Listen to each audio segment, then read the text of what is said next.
Welcome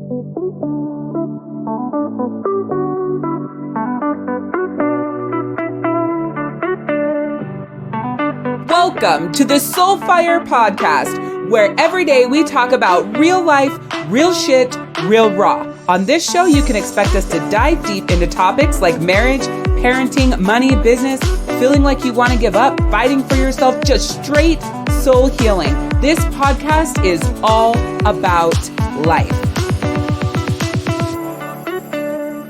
Hey there, it's Power Coach Alishia here, your source of fun, funny, exciting, entertaining, and educational life coaching, transformational speaking, and soul healing. We're talking about setting your soul on fire. I specialize in helping women put themselves first without feeling guilty, getting out of their own way, and finding themselves again. No fluff, no hand-holding, no bullshit here, just love, light, and peace as we journey through this thing called life.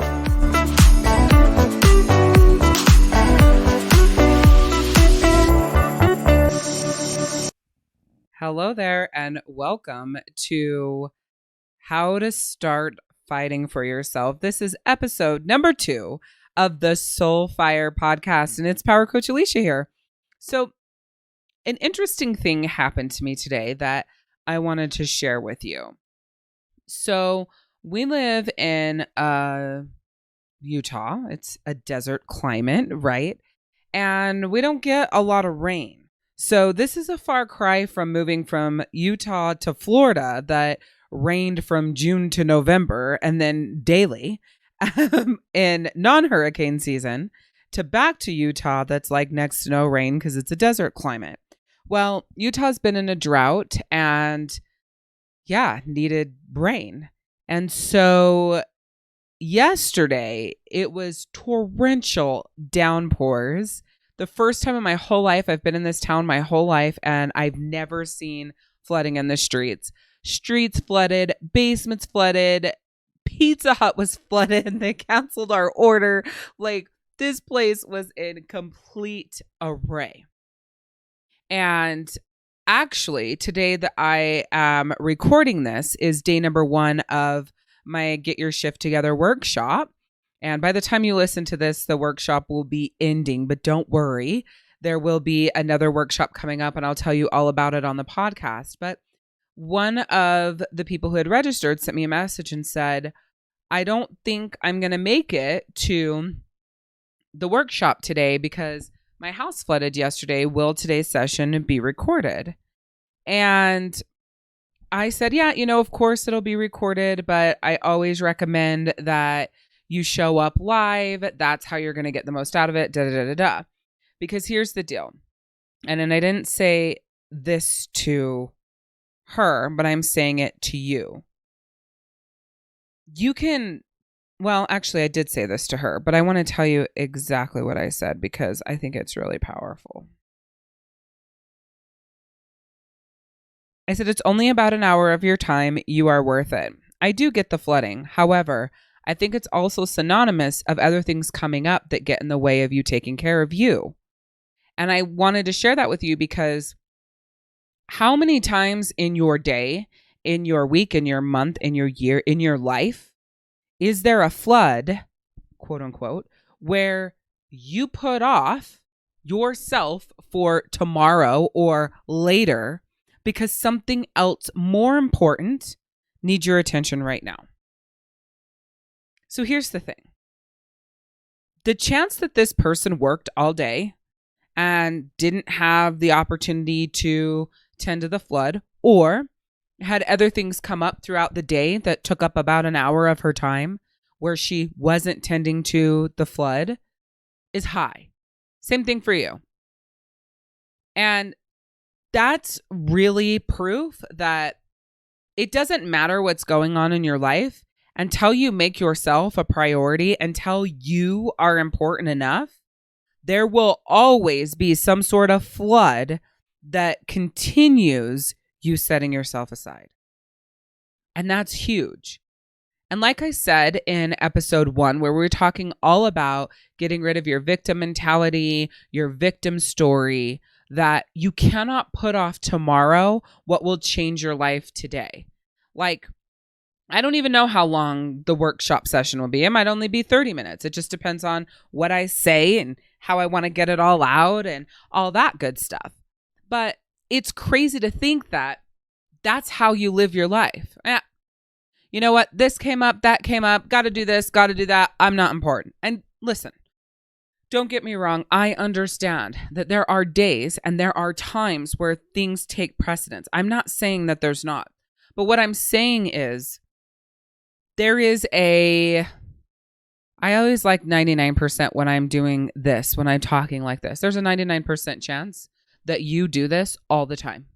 This is more important. That's more important. This is taking your time. That's taking your time. I've got to go here and do this. I've got to go there and do that. I have this on my list. I have that on my list. Blah, blah, blah, blah, blah. And you're running like a chicken with its head cut off, going here, going there, doing this, doing that, and being everything for everyone else. That's what leads you to depression. That's what leads you to burnout. That is what leads you to cancer or some physical, life-threatening disease/ailment that you can't get rid of. I have talked about it so much in the last year or two and different Power Up with Power Coach Alishas that I've done and live trainings that chronic pain comes from stress. Chronic pain comes from putting off to tomorrow what will change your life today. And the more you put off to tomorrow what will change your life today, the more chronic pain and illnesses and suffering that you have. And so I am issuing you, which I will be issuing you a chunk of these throughout our time on this podcast. I'm going to issue you a challenge. And that challenge is to do today what you need today, what you deserve today, what your soul needs you to do today. Because here's the thing. It's not that you don't know what you need to do. It's not that you are unsure of what the steps are that you need to quote unquote take, just, a couple little ones. I'm not talking about grandiose. I'm talking about just what you need to do right now. It's not that you don't know that. It's that you don't do it. It's that you know and you choose later, right? You choose at another point, at another day. You know how yesterday in that episode, or in the last episode, I should say, it probably wasn't yesterday. I always say that on my trainings. But in the last episode, I was talking about putting off something for 90 days. Like, oh, when I have the time 90 days from now, when I have the money 90 days from now, when I have the energy 90 days from now, when things, the kids go back to school, when Christmas is over, when summer it starts, when summer ends, when taxes come at the beginning of the year, when the flowers bloom, when the winter gets here, when fall starts. Dude, you talk like this all the time. It's always some future date. And I want you to catch yourself. And the challenge that I'm issuing you is, what is the one thing that you can do for yourself right now, today, that gives you just a little more fire? What's one thing that you can do that picks you up just a little bit higher, that helps you reach further, right, than where you are right now? If you're staying in bed a lot, then that would be getting up, getting in the shower, and eating dinner at the kitchen table. If you're a workaholic, it would be setting a time to shut down work and just spend one-on-one quality time with your partner, or your partner and your kids, or just your kids, or your favorite girlfriend, or yourself watching a movie that you've wanted to see. I am challenging you to choose one step forward, and the secondary part of the challenge is the next step after that. So you get out of bed and shower, and then you sit at the table and eat dinner, right? You decide your shutdown time, and then you spend quality time with someone you love or yourself, right? The challenge is the first step that you need to take for yourself today, right now, and the very next one following up on that.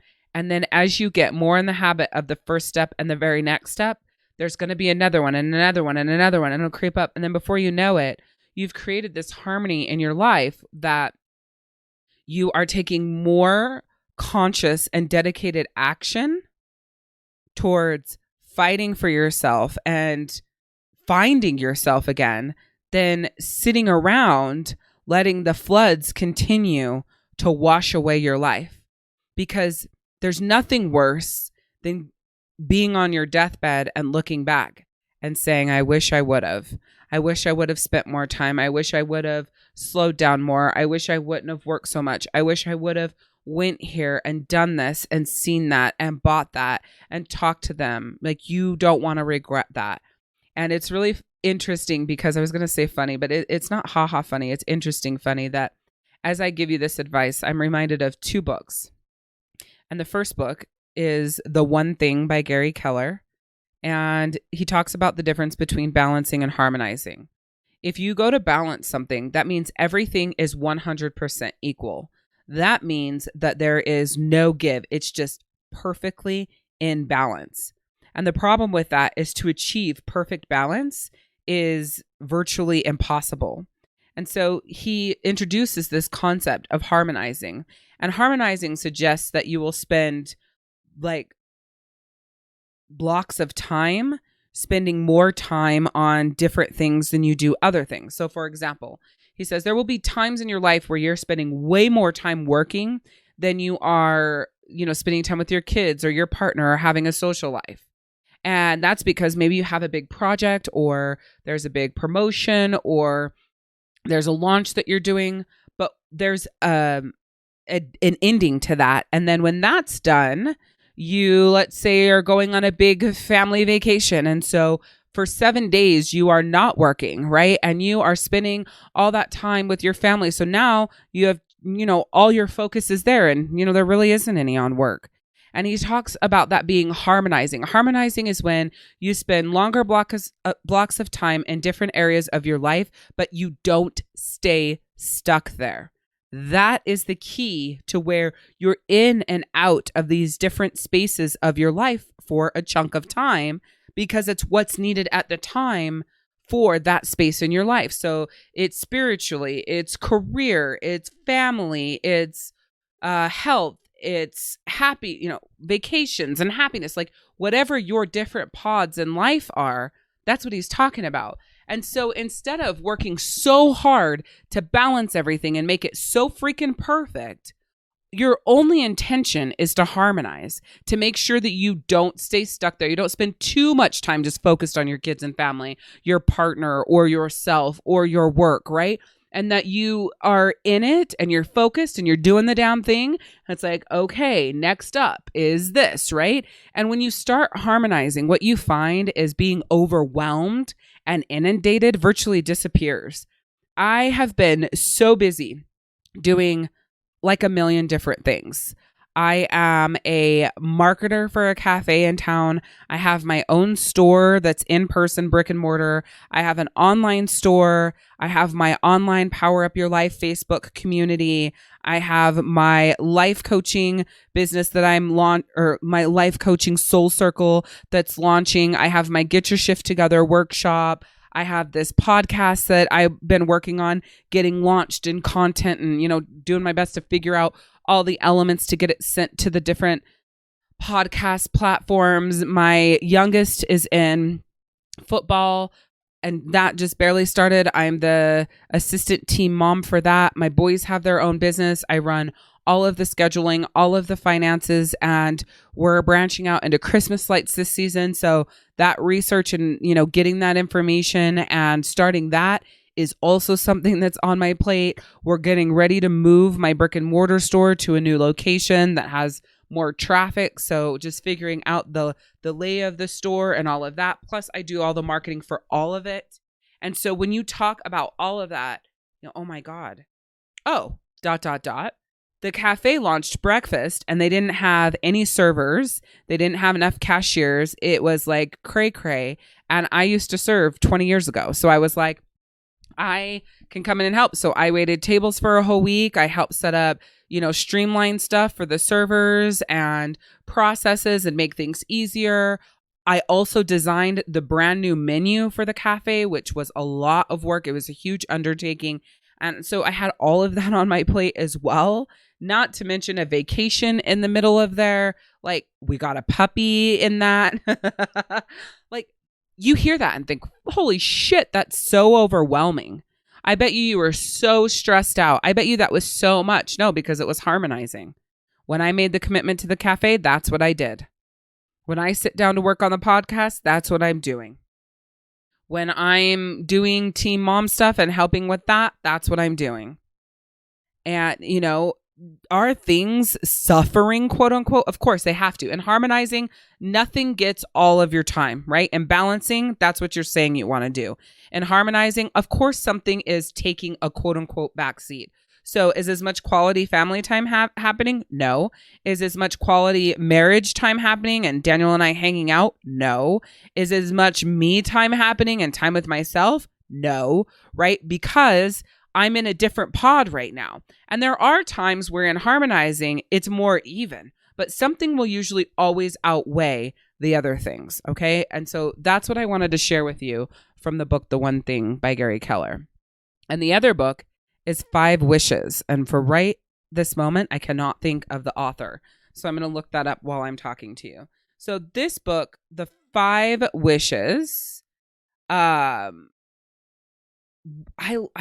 read it in 2012 and I thought that it was so freaking amazing.